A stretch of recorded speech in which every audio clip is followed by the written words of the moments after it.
नमस्कार मित्रों, कथा कथन में आपका स्वागत है। आज सुनिए वरिष्ठ कथाकार दीपक शर्मा की लिखी हुई कहानी निक्की। दीपक शर्मा जी अपनी विशेष लेखन शैली की वजह से अपने पाठकों में लोकप्रिय हैं। प्रस्तुत है कहानी मेरी जुबानी। मैं हूँ सीमा सिंह। यकीन मानो मेरी ज़िंदगी से तुम कभी गई ही नहीं। तुम्हारे निकनेम निक्की तिश्रा से मैंने निक्की शब्द खींच निकाला, जिसका तुम्हारी पंजाबी में छोटी से अभिप्राय है, और उसे अपने ब्लॉग का नाम दे दिया है निक्की। तुम्हारे संग अपने प्रेम प्रसंग का समय मापूंगा तो उत्तर आएगा कुल जमा 3 माह। उन 3 माह का कैलेंडर से मेल मिलाऊंगा तो सामने आएंगे सन 1970 के फरवरी, मार्च और अप्रैल। उन दिनों अपनी आईपीएस के अंतर्गत मैं अमृतसर की खुफिया पुलिस में तैनात था। जब फरवरी की 2 तारीख को तुम्हारे सह शिक्षा वाले स्नातकोत्तर कॉलेज में मुझे एक वाद विवाद प्रतियोगिता में एक जज की भूमिका निभाने का निमंत्रण मिला था, जहां तुम राजनीति शास्त्र पढ़ाती थीं। तुम्हारे संग विषय समसामयिक था, समाजवाद बनाम क्रांतिकारी बदलाव। प्रतियोगिता के निर्णय के अंतर्गत तुम्हारे साथ मेरा मतभेद हो गया था। तुम उस लड़की को प्रथम पुरस्कार देना चाहती थीं जिसने पूंजीवाद को निजी संपत्ति का वैध रक्षक बताया था और उसका सामना करने का एकमात्र उपाय सुझाया था, व्यवस्था को पलट दो। जबकि मैं उस लड़के को प्रथम पुरस्कार देना चाहता था जिसने समाजवाद के पक्ष में बोलते हुए सामाजिक न्याय एवं विधि पालन पर बल दिया था। आप अपने को अपनी सरकार से अलग करके देखिए, तो मुझ पर झलनाई थी।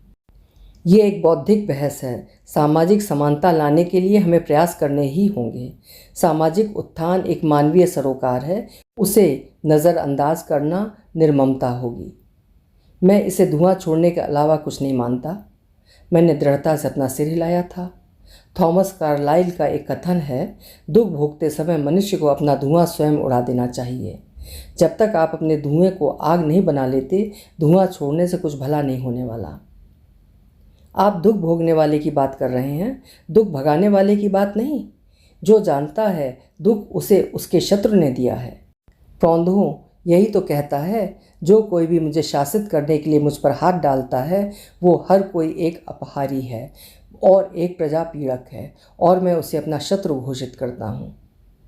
जब ही तुम्हारे कॉलेज की सांस्कृतिक सचिव विद्यार्थिनी ने मुझे स्टेज पर आमंत्रित किया था, प्रथम पुरस्कार विजेता का नाम घोषित करने के लिए। बिना तुम्हारी ओर देखे मैं स्टेज पर जा खड़ा हुआ था। मुझे प्रसन्नता है अपनी इस वाद विवाद प्रतियोगिता के माध्यम से आपकी अनुशासन प्रिय संस्था हमारे युवा जन के सम्मुख अपनी प्राथमिकताएं परिभाषित कर रही है, ताकि समाज में पनप रहे विधि विरुद्ध तत्वों को पराजित किया जा सके।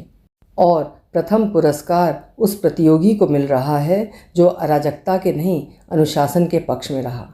एक झटके के साथ तुम उठ खड़ी हुई थीं और हॉले से बाहर निकल ली थीं। तुम्हारे कॉलेज से विदा लेते समय तुम्हारे प्रधानाचार्य से मैंने तुम्हारा पता ले लिया था और उसी शाम तुम्हारे मकान पर पहुंच लिया था, जिसका एक कमरा तुमने किराए पर ले रखा था अपने निजी वाहन से। उन दिनों मेरे पास रॉयल एनफील्ड थी। आपकी लड़की को मैंने प्रथम पुरस्कार नहीं दिलाया तो आप मैदान छोड़कर भाग निकली। मैंने तुम्हें छेड़ा था। हालांकि उस समय तुम्हारे कमरे में एक बैठक जमा थी, 2 लड़के तुम्हें घेरे बैठे थे। ये सुरेश है, डॉक्टरी की पढ़ाई कर रहा है। उसकी आयु 25 और 30 के बीच कुछ भी हो सकती थी। और ये जगदीश है, एमए में है। वो 22-23 का रहा होगा। दोनों मेरे कस्बेपुर के हैं। तुमने कहा था इनके हाथ मेरी माँ ने कुछ सामान भेजा है। और जब उन्हें मेरा परिचय तुमने अपने कॉलेज के एक सहकर्मी के रूप में दिया था तो मेरा माथा ठनक लिया था। उन लड़कों का परिचय भी मुझे सही नहीं मिला था। यूँ भी उनके चेहरे मुझे कुछ जाने पहचाने तो लगे ही थे। कहीं मेरे दफ्तर के किसी रजिस्टर में दर्ज तो नहीं थे। मेरा संदेह विश्वास में बदल गया था जब उनमें से बड़े वाले सुरेश ने मेरी आंखों में आंखें गड़ाकर मुझसे कहा था, जाने क्यों आपको देखकर ऐसा महसूस होता है मैं मर रहा हूँ या फिर जल्दी ही मरने वाला हूँ। ऐसा क्या? मैं चौंक लिया था।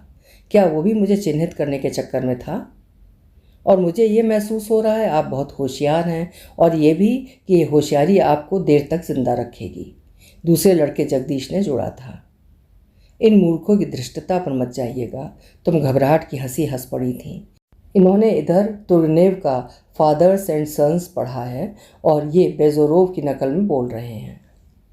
अपनी निकितिश्रा के सामने दूसरी भाषाएं भूल जाते हैं क्या? मैं हंसा था। फादर्स एंड सन्स मैंने भी पढ़ रखी है।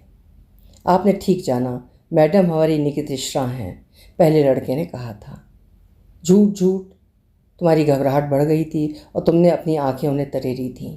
बेजोरोव और निकितिश्रा तुर्गनेव के 1862 में छपे इस उपन्यास के ऐसे दो मुख्य पात्र थे जिन्हें कथा संसार के पहले काल्पनिक नाइलिस्ट माना जाता था। मगर सच हो भी तो बुरा क्या है? मैं फिर हंसा था। इधर अस्तित्ववाद और बोहेमिया न्यायी के साथ नाइलिज्म अर्थात शून्यवाद और एनार्किज्म अर्थात अराजकतावाद भी तो पुनर्जीवित किए जा रहे हैं।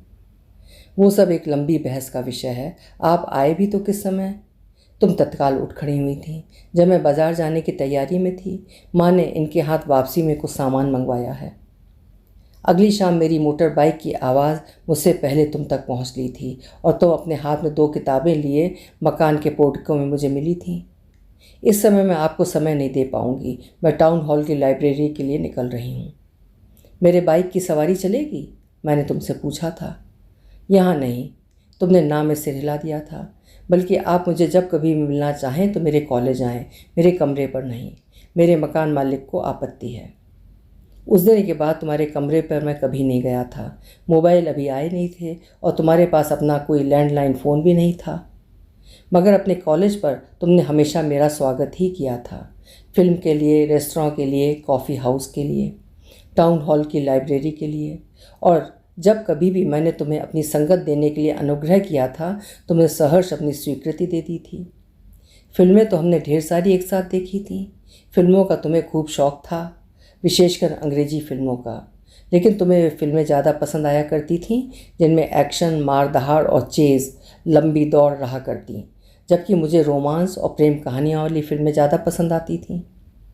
इस बीच मेरे गुप्तचर अपना काम करते रहे थे और उन्होंने तुम्हारे कमरे के साथ जोड़कर कुछ ऐसे नाम हमारे विभाग को दिए थे जिन्हें हमारी पुलिस कई माह से खोज रही थी। यकीन मानो मुझे इस बाबत बाद में मालूम हुआ था। तुम आज मुझे मिलती तो ज़रूर कहती, the dog at your homework.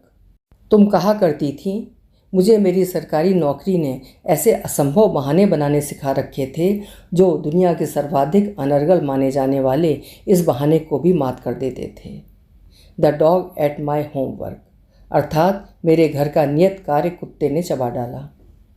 मुझे तो 20 अप्रैल के दिन सचमुच दिल्ली से बुलावा आया था, जहाँ तत्काल पहुँच जाने का मुझे आदेश मिला था। लंदन में हो रहे एक पुलिस ट्रेनिंग के सिलसिले में 3 महीने की अवधि के लिए भेजी जाने वाली हमारी टीम के एक सदस्य के रूप में तुम्हें कल ही लंदन के लिए रवाना होना होगा। और ये सच है, दिल्ली से तुम्हारे कॉलेज में तुम्हारे नाम पर ट्रंक कॉल लगाने की मैंने कई चेष्टाएं भी की थीं, लेकिन सभी असफल नहीं थीं और मैं हवाई जहाज़ में बैठ लिया था, खिन्न और उदास।